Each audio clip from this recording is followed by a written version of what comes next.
Now we would like to begin the plenary session 2. First, I would like to introduce two moderators for this session.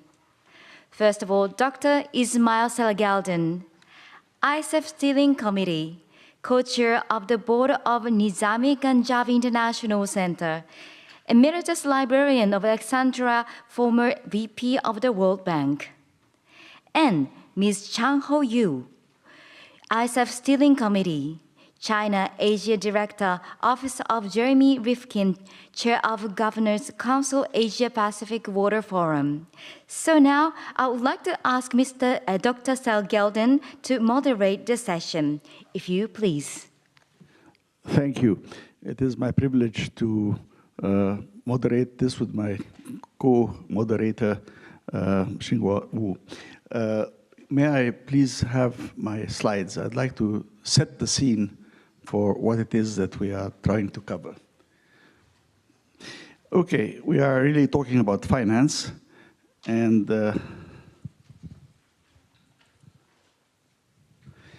we know the problems, we know the science, and the estimated requirements for the energy transition, which is the mitigation of emissions, as well as adaptation and resilience in the developing world, especially if we bring it within the context of the SDGs, we are talking at anywhere between $2 to $5.7 trillion a year for decades at a time. Now, remember also climate justice, that those who caused the problem should cover the costs incurred, and those who contributed least, like the poorest countries in Africa, should not be the ones who suffer most because of droughts and floods and other things. This proposal was done by a friend, Jeff Sachs, in which he says, well, why don't we ask those who contributed to the problem to pay a small amount, say 12 cents, American cents per ton of the historical GHGs that are up there, and then $3 a ton for any new additions that they will be emitting. And we can half that amount for the middle-income countries, and then the low-income countries do not pay anything. But the fact is, whatever mechanism we're going to use, that mechanism that Jeff suggested would raise $188 billion a year if everybody paid in. Now, specifically, we have to recognize the total official development assistance, ODA, for all OECD countries, for all developing countries, for all sectors, not just climate change, is about $200 billion a year. And multilateral green funds account for about, my optimistic figure, although my colleague here may have a different figure, about $30 billion a year, and then the IFIs, mostly loans, not grants, are about another 30 to 50 billion. So it's almost impossible to try to get additional public funds to raise all the level that we need to get to the $2 to $5 trillion a year. But the private sector has about $480 trillion available, and global savings are running about 30 billion a year. And thus, if we were to say 3 trillion, 30 trillion a year, so if you say 3 trillion, that's 10% of global savings, and it's a small amount out of 480 trillion. In fact, as you can see, the total assets of global financial institutions has been growing consistently and is now at 480 trillion. What do they do with that money? Well, they invest in stocks, they invest in bonds, sovereign debt of developing countries as well. Now, most economists would like to mobilize the private sector by agreeing to establish proper pricing for carbon emissions and having a functioning carbon market. And that should really be a priority for global action. But there are difficulties in getting this done, including, of course, political agreements in various countries. Now, all the IFIs, international financial institutions, including the regional development banks and the UN agencies, could, in my view, help the poor countries prepare projects for investment. Because if you have a lot of money and you go to one of these very poor countries, it is not clear where you could invest because the projects have not been sufficiently prepared. Then we should use the limited public funds available to de-risk the investments and take them to the private sector that has hundreds of trillions of dollars available. How would we do that? Well, you can see here, you start with a small amount of initial capital in the country. That's early stage project definition. Then we get dedicated private public capital, and that adds a little bit to the amount available, but we're not trying to finance the whole project. We're trying to de-risk the project. Then we can go to the private sector and get the rest of the money. How would that work? Well, it would work through what we call special purpose vehicles. We can assemble these projects once they've been de-risked and ready to be invested in into portfolios, which are then sliced and diced and made liquid so that people can buy into part of a portfolio. The portfolios can be sectoral, like transport projects, drainage projects, et cetera, other projects of this kind. Now, as we do that, I think we should also be trying to reduce the debt burden of the poor countries. Right now, there's a huge debt overhang in the poorest countries, including the fact that in many of the multilateral banks, they are withdrawing in repayments more than they are adding in new flows towards these countries. And that would require everything from restructuring to debt swaps. Debt swaps can be a creditor nation can get the money that was due to it to put in an escrow account that can then be used for climate projects. That require changing or expanding the mandates of the existing international institutions like the World Bank and the IMF, maybe, but some other friends have ideas about creating new institutions. We'll hear about that. But fundamentally, we must also address justice in who pays and who benefits, identify and prepare the projects to be financed, then supervise, monitor, and evaluate the performance of what's happening with these investments, and ensure proper auditing of all transactions to avoid corruption. And there is another idea on the table right now as we go to COP29, and that's to charge $20 barrel tax for all the oil that's coming out to cover the cost of transitions in the world.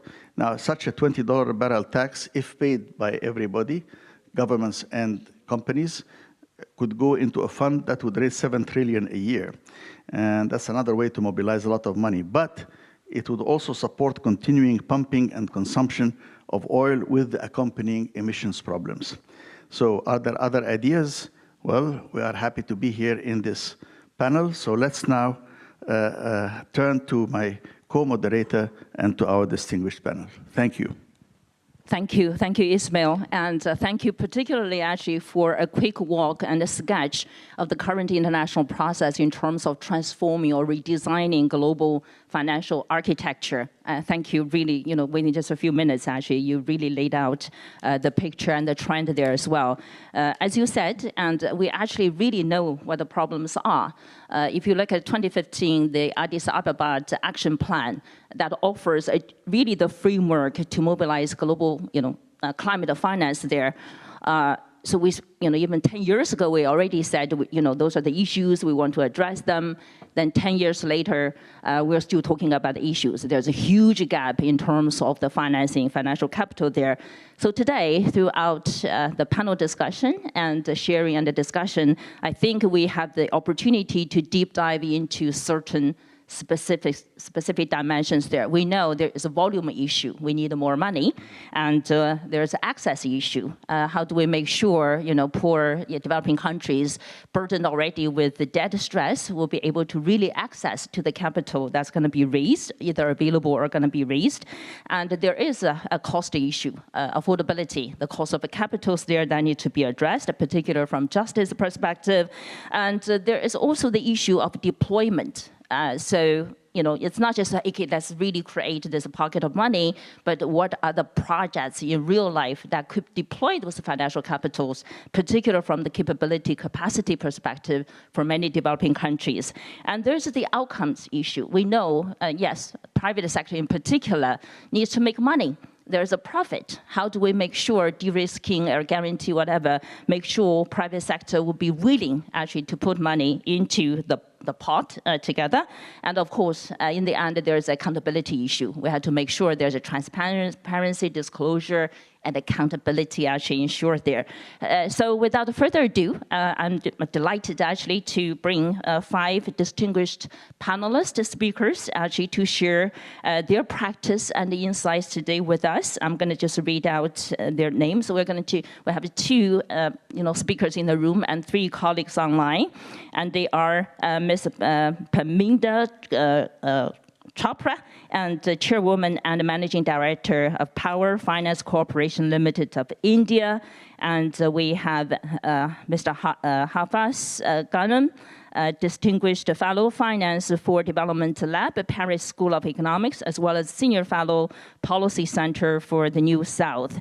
And we also have Rachel Thrasher, and she is a researcher with the Boston University Global Development Policy Center, Global Economic Governance Initiative.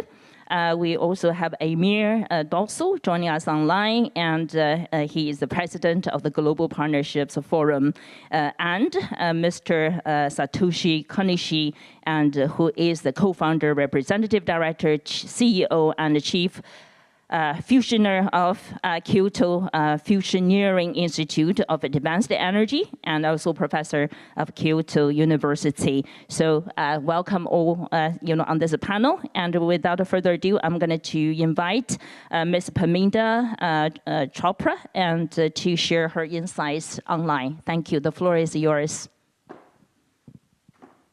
Yeah, thank you very much. And good morning to everyone. I would like to start with apologizing for the last minute cancellations for my in-person attendance at the conference. And I truly value the opportunity to connect with all you. And I'm grateful for the efforts made by ICEF to arrange this video conferencing. I'm happy to share my thoughts with you today on innovative financing with a small presentation. As you are all aware, that based on the developmental stage, each country, continent has its own challenges given varying levels of economic resources, infrastructure, and social welfare. In case of developing and underdeveloped countries, the challenge is limited financial resources that hinders investment in sustainable infra and renewable energy. Also, the priorities of these countries is towards the social sector and ramping up infrastructure for growth. Understanding these challenges is vital so that we are able to create effective and equitable climate strategies. Therefore, policies and solutions must be context-specific, recognizing the unique challenges and capabilities of each country. Just to give an example, in case of developed economies like Germany, as we can see that electricity production is constant over the last 15 years, effectively meeting stable demand.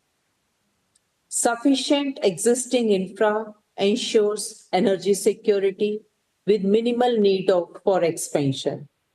Therefore, their focus is on shifting mix towards renewable energy.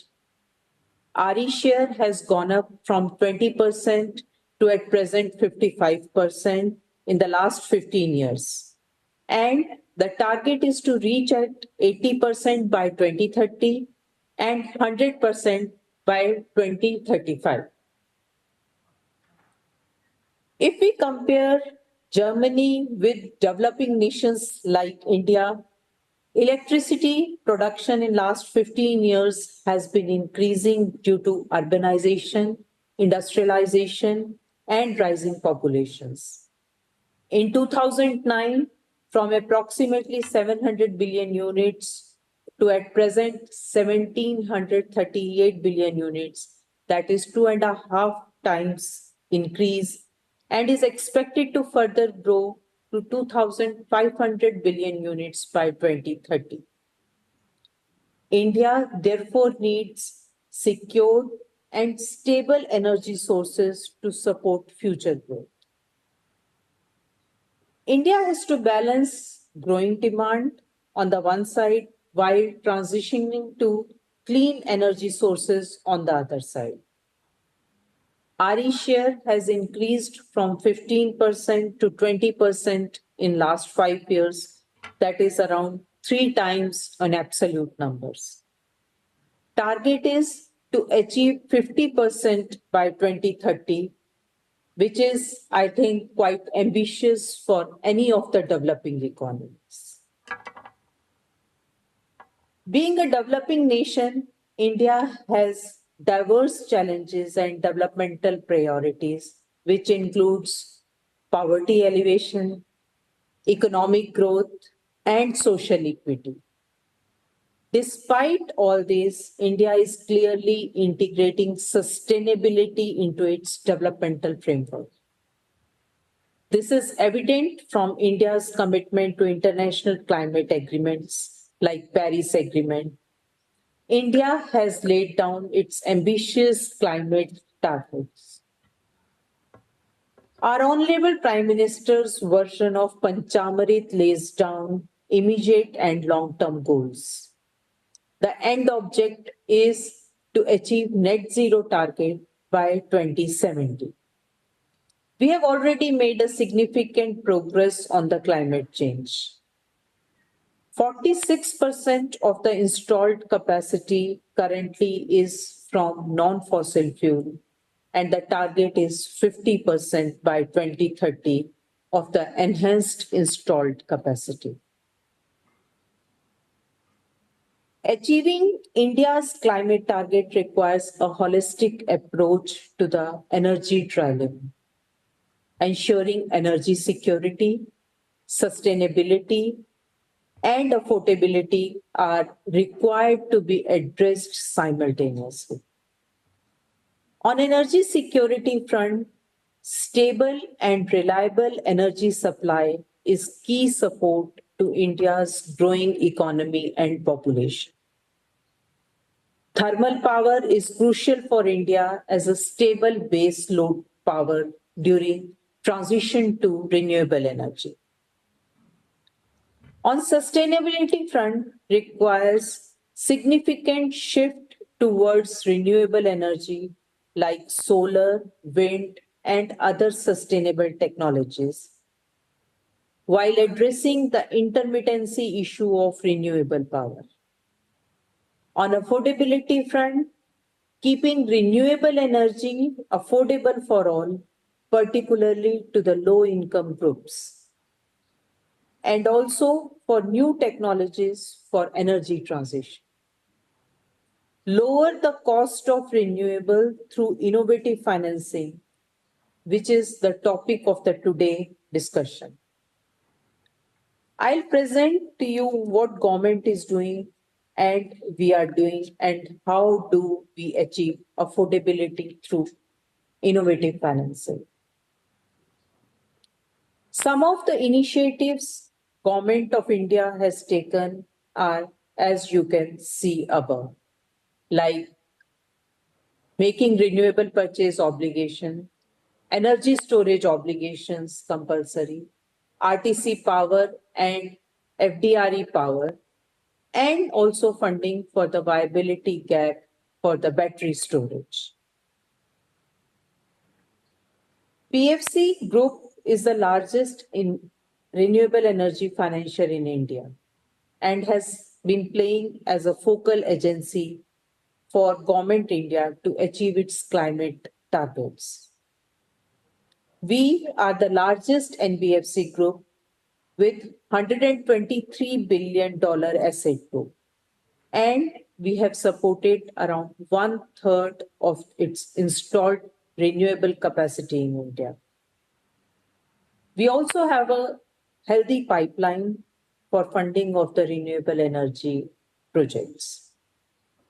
Apart from solar and wind, we have been funding the e-mobility, pump storage, biofuel, hybrid renewables, renewable equipment manufacturing, etc. PFC is also a member of Asia Transition Finance Study Group to deal with the specific requirement of green taxonomy and transition financing issues for the specific to the Asian countries. While PFC has made a great progress in supporting India's energy transition, there is still a long way to go country's overall renewable energy goals. We have been able to achieve commercial viability for plain wind, solar, and hydro if we talk of the renewable energy. But emerging technologies project will play a critical role for India's energy transition given the ambitious climate targets. These technologies can complement traditional sources, enhance energy security, and accelerate decarbonization. Battery storage will be extremely crucial for addressing intermittency of renewable power. Green hydrogen can decarbonize hard-to-abate sectors such as heavy industries and transportation. We can't forget offshore wind projects, which has a higher and consistent wind speed, which will increase energy production. And on the other side, it also has the advantage of space efficiency as land is scarce. However, the question remains the same, that how to achieve commercial parity for such emerging technologies and make them affordable. For commercially viable segment, even though fund requirement is huge, that is to the tune of 130 to 150 billion, but still through traditional financing means the requirement can be met. Additional fund requirement till 2030 for approximately 60 to 70 billion in India alone for emerging technologies which has not achieved commercially viability is a challenge. Therefore, it is extremely critical to have innovative finance models to address the funding. Such requirements requires everyone to come together, that is the governments, multilateral agencies, corporates, and other private sector. Like we see in India, the government has already announced incentives worth more than $3 billion. Government has significantly de-risked these emerging technologies projects. However, there is still a gap to be filled to reach commercial parity. Mr. Ismail has rightly set the context by saying that this can be bridged by multilateral developmental banks, philanthropic funds, climate funds, and private investors. At PFC, we are also exploring a blended finance facility as one of the ways to achieve this target. Through blended finance, there can be strategic use of public and philanthropic funds to mobilize private capital for sustainable projects. Blended finance can attract diverse concessional funding from sources like government, MDBs, philanthropic funds, climate funds, etc., which can help cover risk and enhance the feasibility of the project, attracting additional investments from the private sector.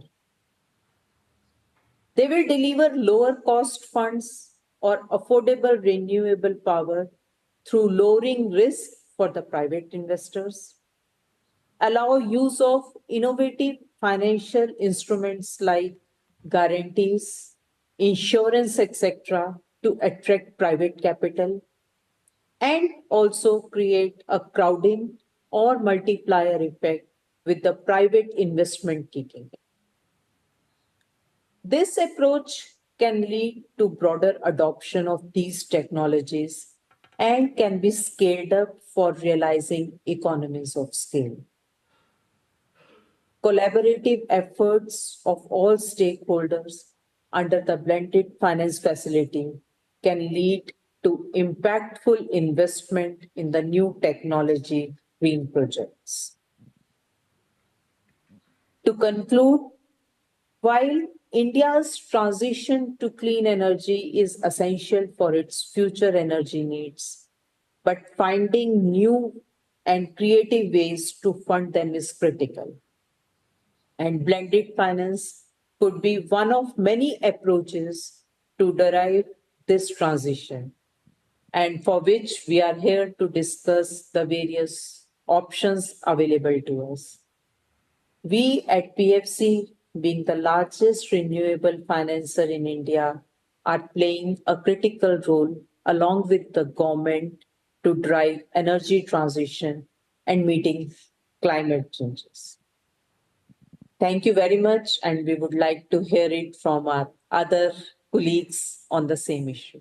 Thank you. Thank you, Parminder, for really presenting a great case. Actually, for you're as a practitioner in the market in India, in particular, you've already deeply embedded in the innovative financing landscape, and so the experience learning is really critical for the rest of the world there as well. So next, I'm going to invite Mr. Hafez Ghanem and to share his presentation. The floor is yours. Thank you.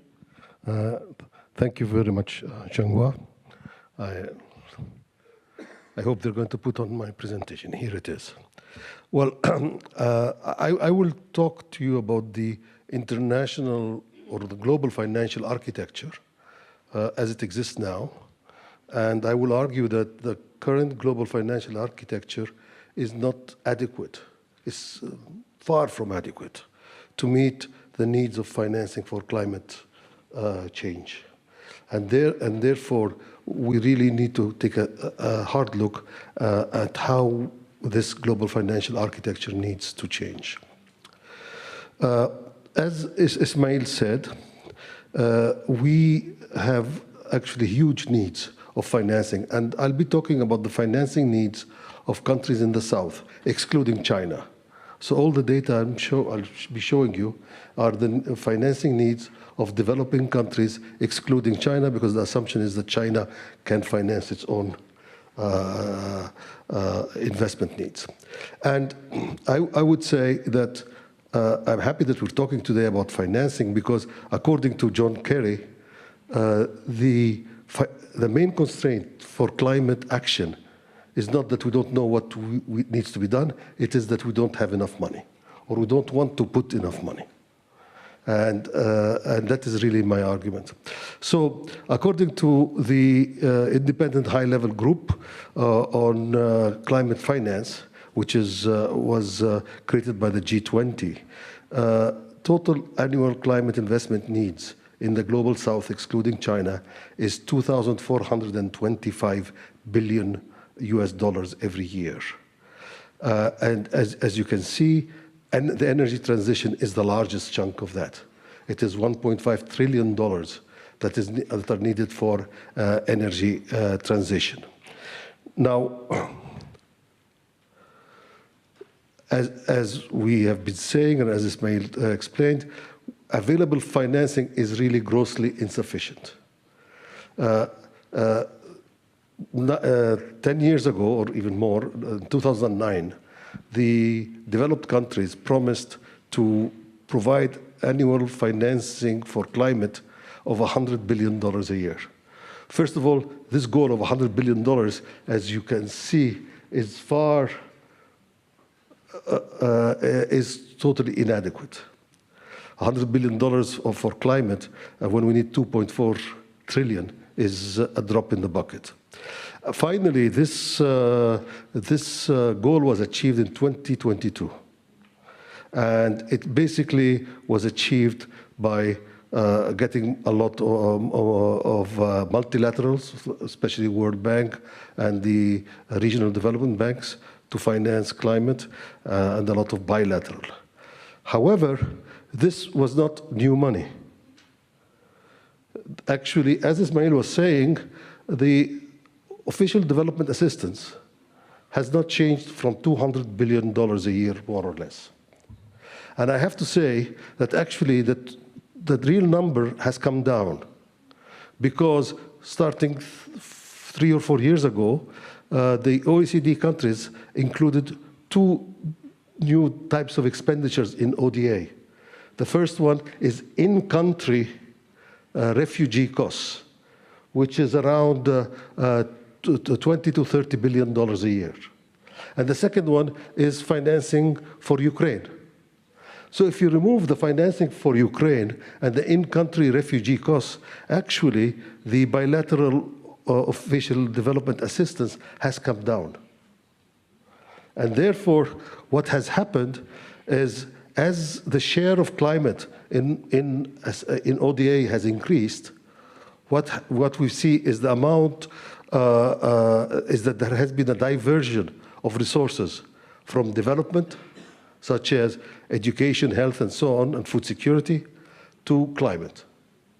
Now, I said that we needed $2.4 trillion a year for climate action, but we also need $3 trillion a year to achieve the Sustainable Development Goals. So the total needs are $5.4 trillion every year. And so taking money from one pocket to put it in another pocket is not really the solution. And this is what we see. Second problem with our current system is that, so in addition to this reallocation from development to climate, is that most of the new financing that is coming from, especially from the multilateral development banks, is in terms of lending, sovereign lending. So developing countries are borrowing money from the World Bank, from others, to finance a global public good, which is which is climate. Already those countries are in debt distress. According to the World Bank and the IMF, half of the poor countries in the world today are either in debt distress or are at high risk of debt distress. Those countries today are spending more on debt service than on health and education. So if we are increasing their debt service to finance a global public good, we are actually also harming their development prospects. The other problem also is that there is very little private sector participation. As I was showing you earlier, the largest chunk of expenditure that is needed on climate is in the energy transition. But energy projects can be done by the private sector. The total private sector money mobilized for climate has been around $50 billion a year, which is extremely low from what is needed. And then finally, the problem is that we don't have an institution capable of developing good climate projects. As Ismail was arguing also, we need to be able to identify projects. So even if I give you money today to go and finance climate projects in the Horn of Africa, you wouldn't know where to start.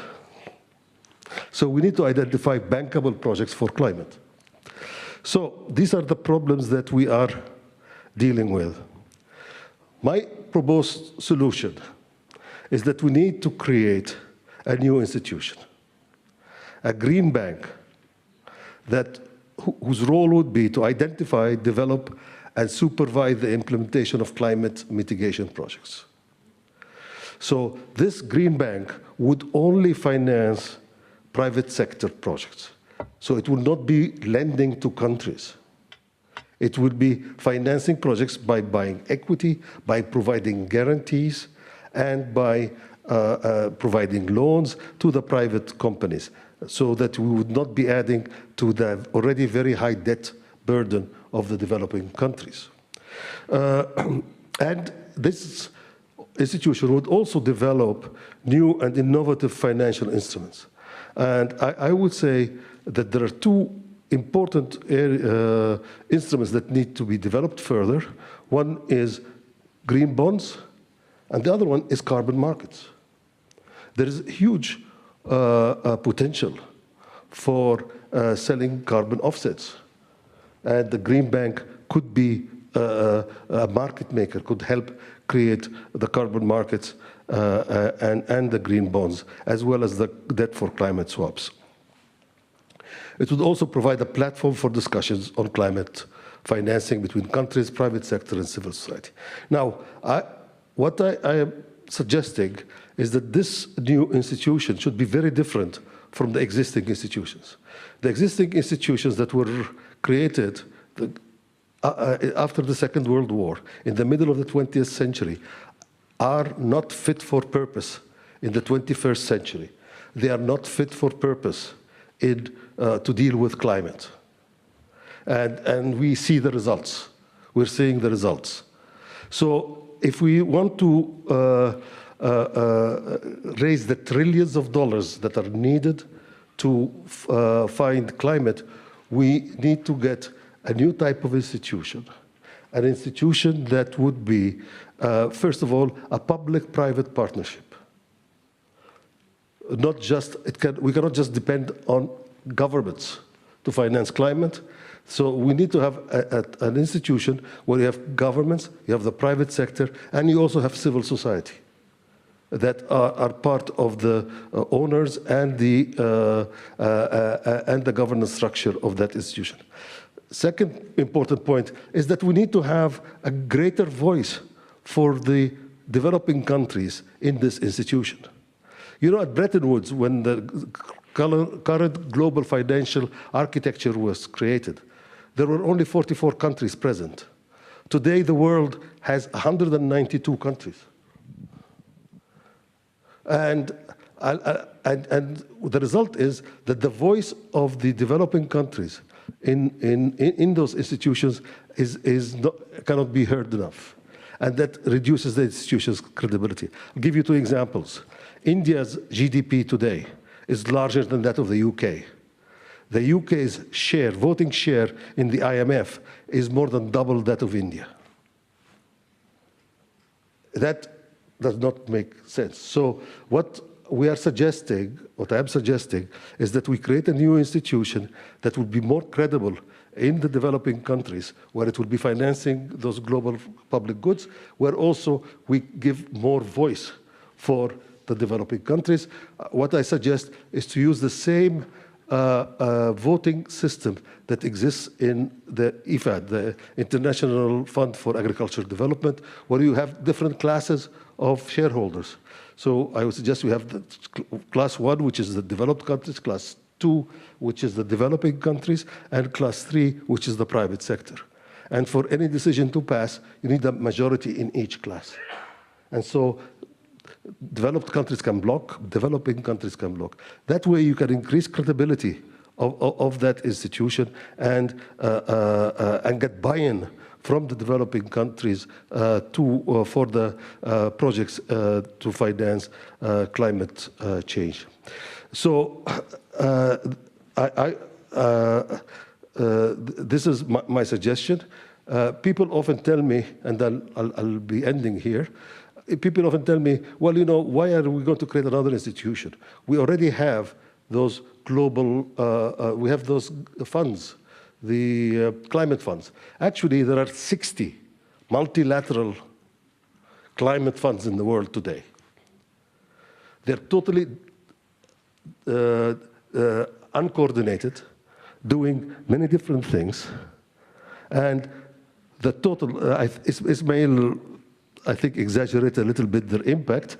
The total disbursements of the 60 multilateral climate funds is between $3 and $5 billion a year. So my recommendation is to close all of those, because they're depending on governments to provide them with budget support, and that budget support is not coming. And let us create a real institution, a real bank that can sell green bonds, that can sell carbon offsets, that can raise money from the private sector and can do private sector projects. I think this is the only solution. So thank you very much. Thank you, Hafez. And partly also answering Ismail's question, another idea. So yeah, we started to get more ideas on board. Next I'm going to invite Rachel Thrasher, and she works for the Boston University. And the floor is yours, Rachel, and look forward to having your insights. Thank you. Thank you so much, and good morning. I'm very grateful. Just a moment while I pull up my slides, and then I will get started.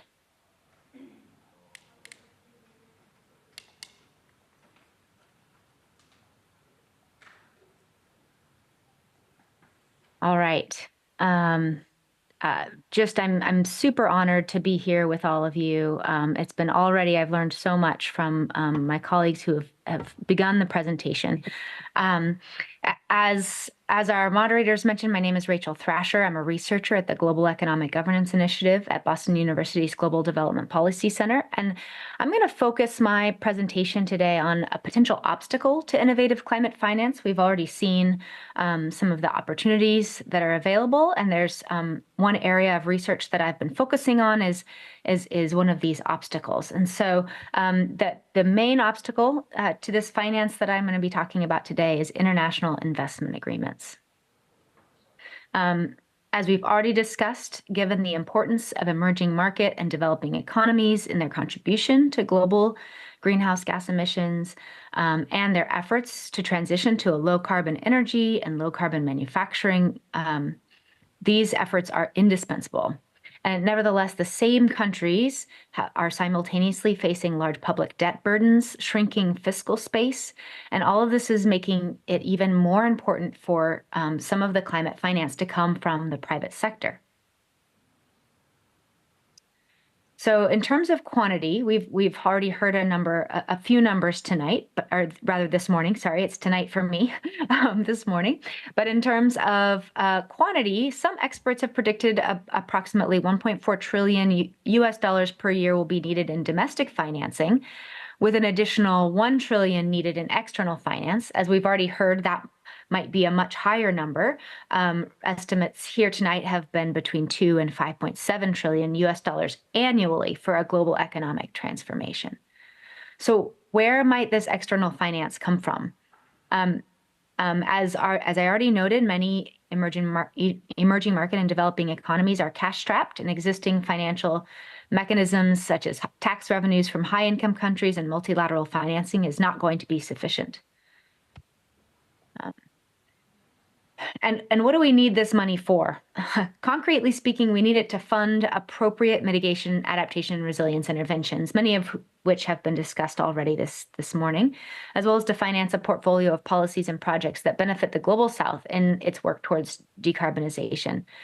And so, as I already noted, I'm going to be talking about the role of international investment agreements in this area. So how do we align international investment agreements with our global climate goals? According to the Paris Agreement, Article 2.1c, each member country has to seek to make finance flows consistent with a pathway towards low GHG emissions and climate-resilient development. Unfortunately, recent research has shown that investment agreements, as they are currently written, interpreted, undermine both the pathway toward low GHG emissions as well as the pathway toward climate-resilient development. So what role might these international investment agreements play? As of right now, there are approximately 2,500 international investment agreements in force, some of which are standalone bilateral investment treaties, and others exist as chapters within larger free trade agreements. Of those, about 1,800 contain what is called Investor State Dispute Settlement, or ISDS. Under ISDS, private investors may bring claims against national governments in international arbitration fora outside the courts of their host state. Now, what are the mechanisms by which these international investment agreements impact financial flows? There are two that I'll discuss this morning, and the first is that they act as a kind of quasi-political risk insurance, and the second is that these awards often result in climate-negative financial flows, the opposite of what we're seeking, towards fossil fuel firms. Let's talk a little bit about its role as an insurance. So just like insurance policies, IIAs have covered risks identified And the occurrences of those risks then generate an entitlement to compensation in the form of ISDS awards. There are also mechanisms to obtain binding decisions over whether there was an occurrence and how much of the loss. And then there are other mechanisms available to compel payment of the amount awarded. And that way, ISDS in international investment agreements is a lot like insurance. But how much might that insurance be worth? The OECD recently estimated, using the Multilateral Investment Guarantee Agency, approximate fees for the kinds of claims and awards that are common in fossil fuel ISDS cases. With an average MEGA rate of 1%, investors seeking coverage for claims at issue in ISDS cases would need to pay $7 million per year for a possible average of a $700 million claim and $20 million per year for coverage sufficient for a $2 billion claim. And these are claims that are common within the fossil fuel sector in ISDS. This is insurance-like protection available essentially for free under these treaties, specifically for fossil fuel firms, other firms as well, but in particular for fossil fuel firms. And what's the likelihood of these kinds of awards? Consistently, research has shown about a third of the awards are won by investors, about a third by states, and about a third are settled. In addition to that, we've found, or others have found rather, that about 80% of claimants are investors from high-income countries, while 72% of defendant states are developing countries. What this means practically is that ISDS cases result in additional finance flowing out of the global south toward investors in the global north, and in particular towards fossil fuel investors in the global north, which is the opposite of what we want to happen in the climate finance context. Moreover, fossil fuel firms have been awarded some of the largest awards in ISDS cases, and they account for 8 of the 10 largest awards in those cases. Within these treaties, there are 2 treaty provisions that carry the bulk of all claims. In the past 2 years, 32% of claims have invoked direct or indirect expropriation provisions, which often targets regulatory measures that undermine the value of the investment. And 46% of claims invoke unfair or inequitable treatment, which has become a sort of catch-all provision for government measures that foreign investors do not like. By way of these provisions, how can ISDS act to then slow down climate action and climate resilience?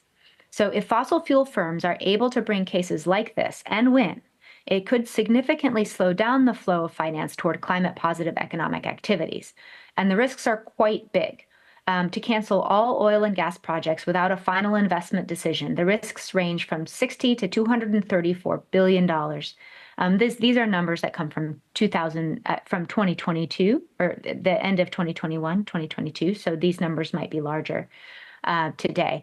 To cancel additionally oil and gas projects under development, you must add another 32 to 106 billion. These are depending on the oil and gas prices. Total, the risks could amount to up to $340 billion per year, and the risks increase every year that these projects are not shut down. And the experience for emerging market and developing economies is even worse because more than 2/3 of that risk resides in those countries, especially and including those highly vulnerable to climate change and which need climate finance to address their adaptation needs. So how do we move forward to ensure that climate finance is available for climate, especially in emerging market and developing economies? So I'll discuss 3 possible approaches this morning. First is a fossil fuel carve-out, which has recently been proposed by the OECD. The second is a climate policy carve-out, which is a slightly different approach. And the third, a coordinated withdrawal from international investment agreements as a whole, or at least from IIAs with ISDS measures. So a fossil fuel carve-out is one approach currently being explored by the OECD in its effort to align investment treaties with climate action. They've proposed 3 separate options that would help accomplish this. One is a wholesale carve-out where fossil fuel investments and investors are no longer covered investments under the treaty. The second is the whole ISDS carve-out, so that fossil fuel investments and investors may not bring any ISDS claims. And then the third option is a partial ISDS carve-out, which limits remedies by only allowing fossil fuel investments to bring select types of claims. One example might be a direct expropriation, not indirect expropriation, which would target regulations. Another alternative to align our international investment agreements with the Paris Agreement and with the need for climate finance would be to have a climate policy carve out. And there are two different models of this, although there are a number of, nuances that you could add to each one. One would be a positive carve out in which climate policies are identified as protected government activity that's not subject to challenge under the treaty. And the second would be a negative carve out in which a climate rationale is recognized as an exception to treaty commitments. The final and the most comprehensive pathway forward is to negotiate a coordinated withdrawal from international investment agreements. Elsewhere, my colleagues and I have called this the abolitionist approach. And there have been several instances of this or similar efforts.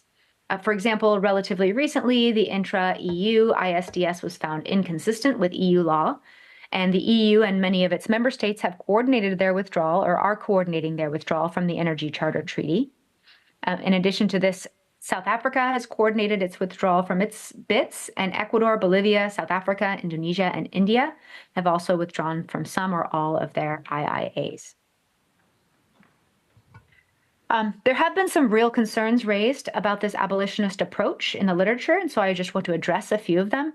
One is that many assume that IIAs incentivize investment. If we need development finance and we need climate finance, we don't want to disincentivize investment. And however, research has shown no consistent correlation between the presence of IIAs and the increase of investment. And for that same reason, concerns that IIAs incentivize green investment and thus shouldn't be weakened or eliminated is not really a viable concern. There are other ways, some of which have already been discussed this morning, and hopefully we'll see some more in the next few presentations. There are many other ways to incentivize investment. Finally, many point to the fact that renewable energy companies have been active users of ISDS. However, the cases involving renewable energy companies are statistical outliers, happening almost entirely in the context of Spain's attempt to respond to outsized investment in the renewable energy industry in the midst of a global financial crisis, and a couple of other countries experiencing the same. So with that, I would like to just close by returning back to these three pathways forward. Innovative climate finance will require mechanisms that result in climate negative financial flows that need to be mitigated so that we can meet our global goals of climate finance for mitigation, adaptation, and resilience. And I look forward to conversing with my colleagues here and others in the audience to talk more about this later. Thank you, Rachel, for bringing in another very important dimension to the discussion today. Next, I will invite Amir Dossal and to share his insights with us. The floor is yours, Amir. Thank you. Thank you, Chongwa. It's an honor to be here, and I want to thank Ismail for thinking of including me in this conversation. My presentation will focus a little bit on the downstream side of it, because we, as Ismail started by saying, we know the problem, we know the science of the issues,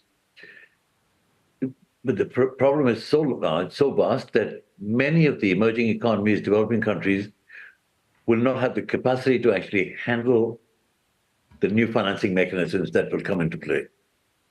So what we need to do is to build capacity in these countries. And I want to focus on one idea about creating what I call country-based partnership facility to try and get them, as somebody mentioned, have climate projects ready so that they don't have the capacity now to actually put forward projects which are viable, which can be attractive to the private sector. They struggle in any case for multilateral development projects, and they don't have the capacity to do M&E work, for example, proper accountability, reporting, and so on. So maybe we go to the next slide. So here's the challenge we face. And I'm using a kind of wider term of developing countries. In the UN context, we have least developed countries, then we have landlocked developing countries. We use negative connotations. I'm I believe we should be changing this terminology from least developed to least discovered countries. We often don't go to them because we say, oh, they're least developed, they really don't have infrastructure, they don't have capacity, they don't have human resources and the ability to respond.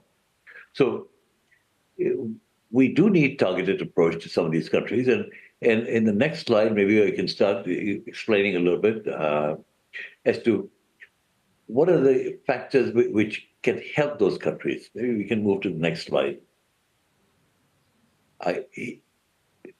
We're talking about the same thing. We're talking about getting new capital in.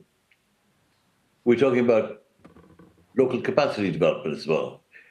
And these things cannot happen without collaboration, without innovative public-private partnerships. I think previous speakers have pointed out clearly that the SDGs, we need to acknowledge that they're just aspirational.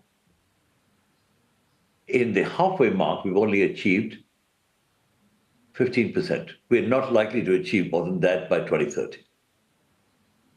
There are various reasons for it, including COVID happened, financial crisis happened, and I'm probably a bit of a cynic at this.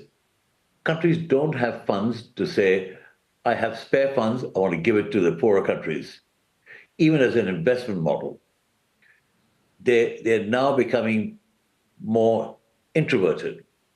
They're saying, I need to take care of my citizens, I need to do it myself, for my own people. I'm not ready for multilateralism the way it existed 10, 15 years ago.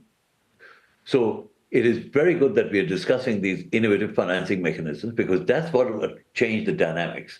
We do need to bring in the private sector. They have, as Ismail rightly pointed out, they have about 480 trillion worth of resources. And we're not tapping those at all. We're not making it attractive for them to invest. And that's where we need to do is to say, how do we make those countries destination for investments? And if you go to the next slide, please. For that to happen, we need to build capacity locally. We need countries to be able to say, I can export goods and services, and when we want new capital, we want to guarantee you that not only will you get return on capital, but return of capital. At this point in time, and by the way, in the last 18 months, 2 years, capital flow from in the private sector has frozen because of the recession fears and so on. So money is not moving. New projects are not being funded at this point. And so unless that moves in the Western world, it will not move to the developing countries. So those countries need to have risk mitigation strategies. They need to have proper capacity building frameworks and platforms in place. And they need to have transparency and accountability of systems so that you go in, you know that you'll make money and you'll get a better rate of return. You'll help the economy will grow, the economy can export, and also at the same time import more. And if I can go to the next slide, in the same way, I'm not proposing that we start creating new structures. What I'm saying is we have investment promotion agencies that exist already. They don't exist in the way it's been designed. It's not being implemented adequately. Those which have been implemented have been highly successful. You look at the Hong Kong model. Hong Kong Investment Promotion Bureau worked so successfully 30 years ago that it attracted so much capital and became very successful. Singapore has done the same thing. There are many other countries who are successful in that process, where they're able to attract new capital. IPAs, for example, can facilitate green innovation. They can actually facilitate decarbonization. And they have the ability to provide sustainable finance. So you combine that with the country-based partnership facility, and you improve the chances. I like what Mr. Ghanem said about creating a new bank, new infrastructure. The UN wrote the book on bureaucracy. EU has mastered that bureaucracy and improved on it further. I can tell you 101 ways to say no, and then you'll come back and thank me as if I've said yes. It's a lot easier for the UN to say no on things. The UN is a very important institution where it can be the voice for the voiceless, but they don't have the resources. And the resources which exist in the private sector need to be leveraged. And if we can go to the next slide, I just want to mention that. See, can we go to the next slide, please? So we go back to the IPA model.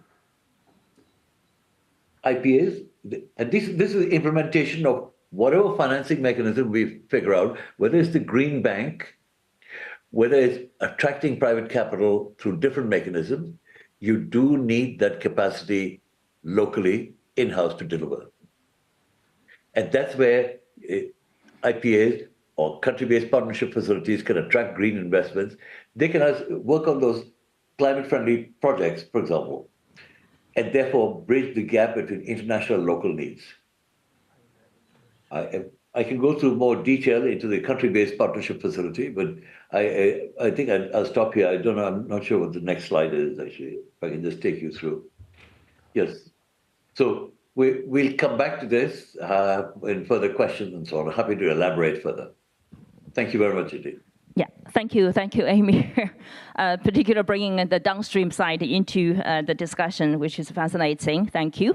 And then I'm going to invite Mr. Satoshi Konishi and to share his insights, particularly from a tech startup perspective. Thank you. Thank you for a kind introduction, Chanfor. And yes, I'm a technical person, not financial. So I understand that the reason that I'm staying here is to show you one of, yes. Could you let me, yes, thank you. Yes, and the reason that I'm here is that to just to show you one of the example of the how that they said further lower downstream of the your money stream of the finance, going to the investment to one of the energy technology development. Yes, we are a startup company. Let me explain about our company. This is a small fusion energy company started from the Kyoto University 5 years ago. And we have collected some about $100 million equivalent investment in the past. Thank you for our sponsors, but we are still making a very fast growth. But one of the very important points is that we are working on the development of fusion energy. It may be something new for some of your audiences, but we are working on the innovative technology of the energy that would be free from the carbon dioxide emission. But one of the most important things is that we have not been successful in making energy now. Not today, not tomorrow. Maybe the day after tomorrow. We'll make if we will be successful, yes, we'll make a very big success to provide another energy, innovative energy, to change our world, to make a carbon cycle to be inversed to just collect the carbon dioxide, except the carbon dioxide to be recovered from the atmosphere. We are working on the fusion energy technology, mainly in the world market. So we have some 4 or 5 subsidiaries in the UK, and US, Canada, and Europe. And we are working and to try to make our fusion energy to be real. We believe that we will be successful. We may fail, but in any case, this is a gamble for the investors. And yes, the risk mitigation for the investment would be very important. But this is a way that the energy technology or any other kind of the new technology to be developed, innovative technology needs a gambling in the sense of finance. Let me quickly explain how our business works. That we are working on the fusion energy. Fusion is energy of the burning plasma. Plasma is the material making the sun and all other or the stars to make their power, very large amount of power.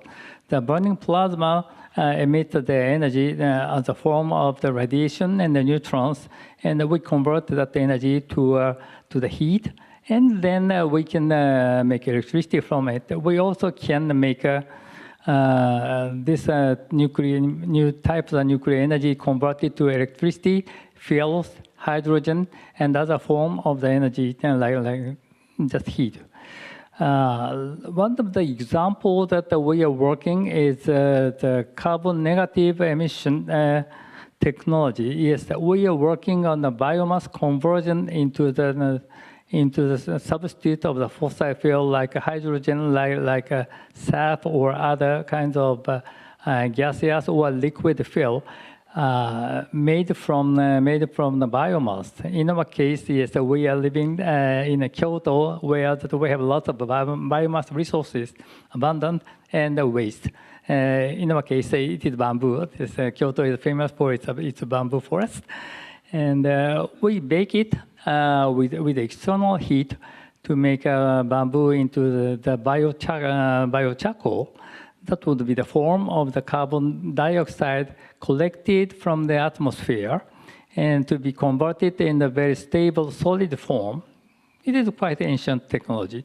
But once we can make this biochar from the atmosphere, this is one of the stable form to isolate the carbon dioxide from the atmosphere forever. So if this technology would be available, that we can make this carbon cycle to burn it, to release the carbon dioxide into the atmosphere, to collect the carbon dioxide and return it to our planet Earth, and to just reduce carbon dioxide concentration from the atmosphere, and finally just return our atmosphere to be the period before the Industrial Revolution. So that is our business, and that is our technology that we are developing, that we need a lot of money to develop. And yes, we may be successful, we may fail, but eventually that as a whole, this kind of innovative technology, as a company who received the investment, would be successful to provide a new energy, to make a new technology to be available to change our world. And so I can explain how it works. If we have a fusion energy plant, or any other nuclear plant, or any other types of the energy plant would be fine. If it would be the source of the heat, we can collect the biomass as a waste, and to be converted to hydrogen that would just replace fossil fuel, like a coal or oil. And also that we can make biocharcoal, as I had explained. So that will change our world. And I can explain what we are doing in the long term. In the past, number one, that fossil carbon has been made by the photosynthesis of the plant. And that took the billions of the year in the past. Okay, thank you. And then we started to burn it after the Industrial Revolution to make carbon dioxide concentration in the atmosphere larger. And currently, we are working on renewable and energy saving that would attempt to try to make the carbon balance to be zero. But that is not enough, of course. We have to collect the carbon dioxide from the atmosphere and to isolate that carbon as a biochar underneath the ground, and to make this carbon to be isolated forever. So that is the way to go. And that is what we would have to do in the next 100 to 100 years, because we have to return the carbon dioxide concentration in the air from the current 400 ppm to down to 280 or something. And I have to just point out that the global south countries are the big resource of the biomass and resources, so that that will make our carbon credit money to flow from the industrial countries to developing countries. And that would be one of the good compensation of the investment, and that would eventually make the world, the economic balance and the climate to be what we would need. So that, yes, we are always welcomed for the investment, but actually that would be a divestment of the money from fossil and carbon-based energy to an innovative energy world. So thank you very much. Thank you, Konishi-san, to bring in the startup technology, particular future technology. Between now and the future technologies, actually, there are still things that could happen in order to get further technology development and deployment there as well. Now, I'm going to pass back to Ismail to kick off the discussion. Thank you. Yes, thank you very much. And I thank all our panelists for their very interesting and complementary presentations on different aspects of the financing mechanisms. But one thing which I still wish we could have some comments from, and I'll specifically address Hafez Ghanem on this economic point. Every economist will say that we need carbon pricing, carbon taxes, and the carbon markets. And yet, getting carbon markets going has been quite difficult. And could you tell us why and what can we do to actually get carbon markets functioning? Yes, well, the easiest way to make the carbon markets functioning, well, let me take a step back. According to Article 6 of the Paris Agreement, countries can meet their carbon targets by buying offsets. And that is an important point for countries in the South, that they can sell offsets to countries in the North to finance their investment needs. And actually in Africa, we see some countries that are already doing that, but at a very small scale. Kenya is a leader in that, and also South Africa. But still, on a very small scale, it's nowhere near the trillions that are needed. Why is that the case? Because so far it is a voluntary market. So companies in the North or anywhere will buy offsets because they feel that they owe it to the planet to do something. So it is completely voluntary. Now, I think the voluntary market can be developed if you have an institution that can actually develop projects and can actually provide a stamp that, yes, this is really a green project, and yes, that this project has brought down the amount of carbon in the atmosphere by X amount, and therefore the carbon offset that they're selling is real and it's not just greenwashing. Now, the easiest way, this is on the, if we continue insisting that carbon markets should be voluntary. But as an economist, I would say that you should be taxing carbon emissions. And if you tax carbon emissions and you allow companies to pay their tax by selling, by buying offsets, then you already, the level of the tax will set a maximum price, will set the price of the carbon. And then there will be a stronger incentives for companies that are polluting to either reduce the amount of carbon gas emissions that they are that they're emitting, or that they go out and buy offsets from other places. Another option, if you don't want to tax, is to put a ceiling for companies on how much gas emissions they are allowed to emit. And if they want to go above that ceiling, then they will need to buy the rights from other companies. And that way you also can create a carbon market. But so far, there hasn't been much appetite, much political appetite for this approach, and we only have the voluntary carbon markets. At this point, we can try to develop it by working with the countries of the South, especially to develop projects and to create a system where we can make sure that there is credibility in those offsets. Does the EU carbon tariff that has been set by the EU saying that if you're not taxed in your home country, you have to pay a tariff for your exports to the EU, does that help create a carbon price and generate the space for a carbon market? Not really. Because you're actually, in fact, it is, you're taxing the countries in the South that are not taxed in their countries.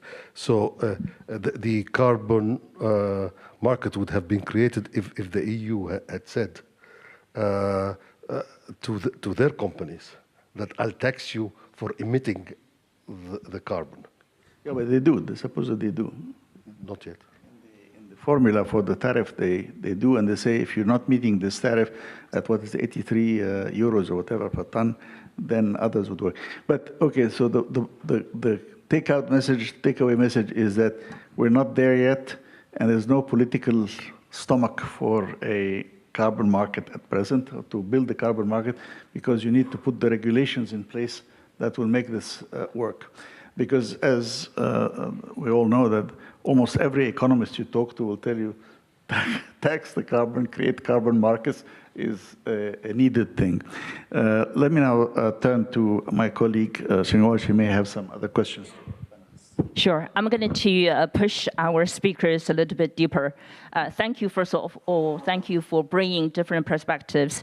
As we designed this particular panel, we've been pushing for ideas, proposals, and I think you've heard plenty of them already. But in the meantime, if you look at the 5 speakers, because they've come from relatively diverse, different professional backgrounds, so they've been contributing their insights and also insightful thinking consideration there as well.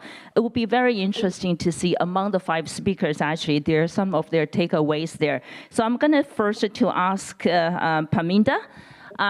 So besides your case study, PFC, the platform actually you're driving, the vehicle actually you're driving in India to scale up, clean energy transition, renewable energy transition financing there.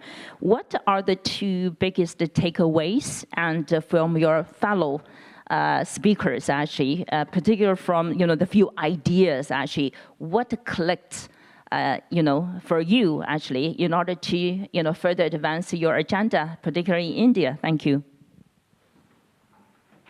Yeah, I think the idea for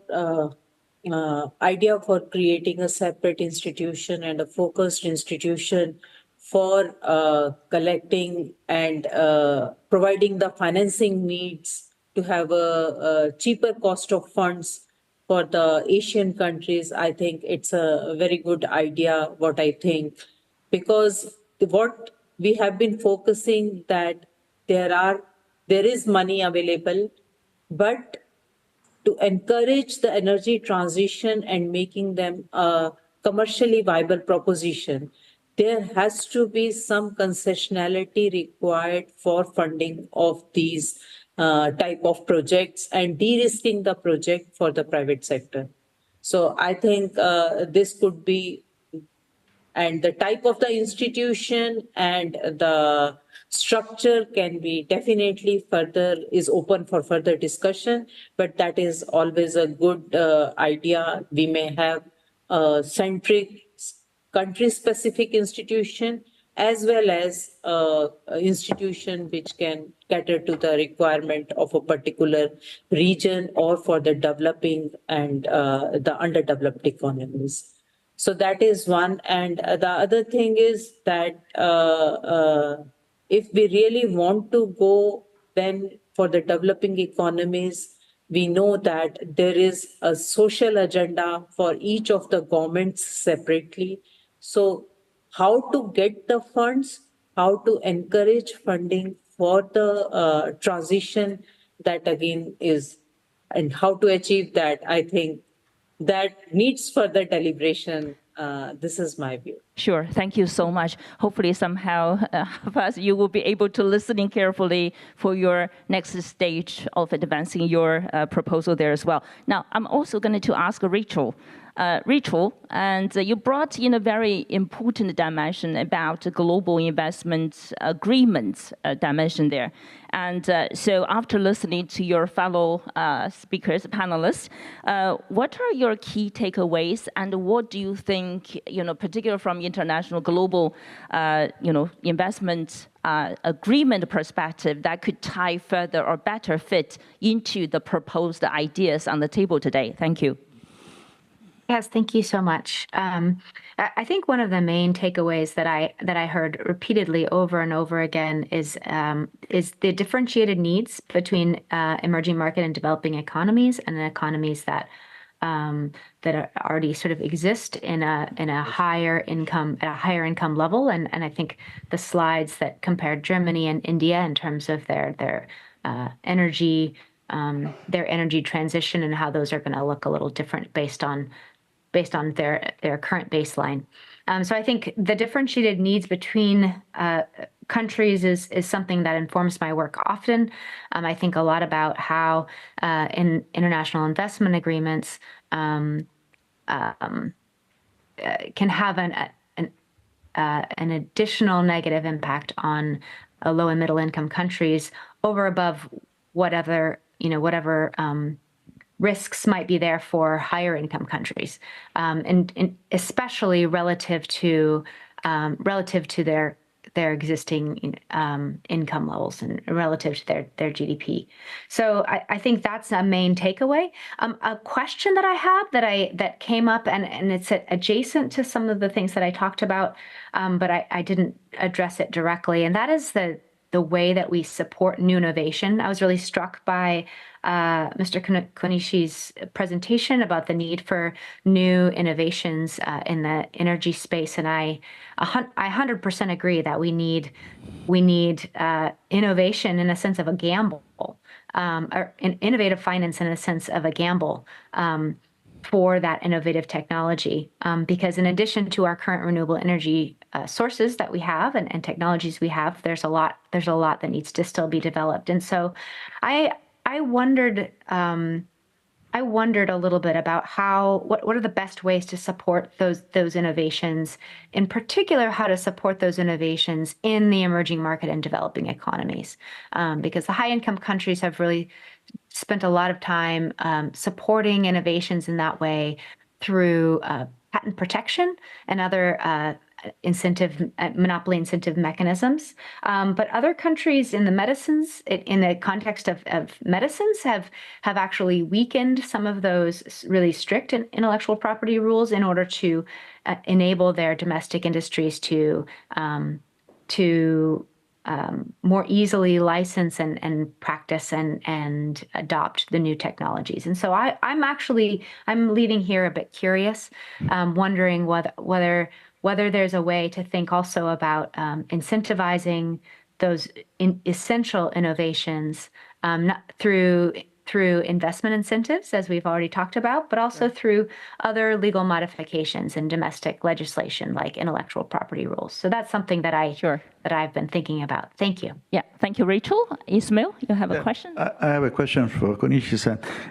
You mentioned fusion at the beginning, and one of the various names I saw, Tacomac UK.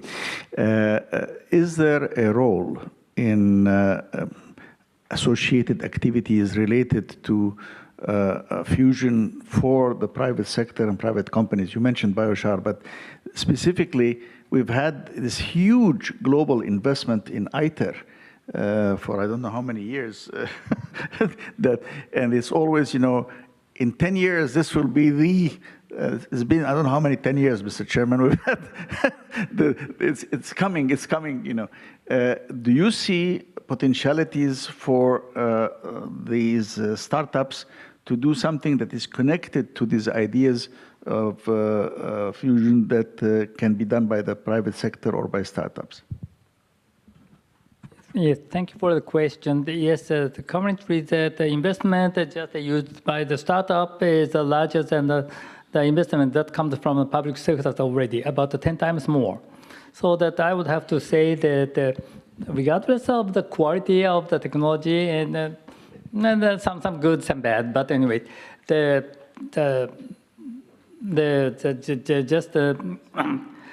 technical challenge has been invested by the private sectors and larger than the public, and some would be fail, some would be successful, but eventually that, you know, winners would take some, but that would benefit all the, you know, all the people on this planet, because everybody needs energy, and everybody are somewhat guilty in emitting carbon dioxide, so that can happen.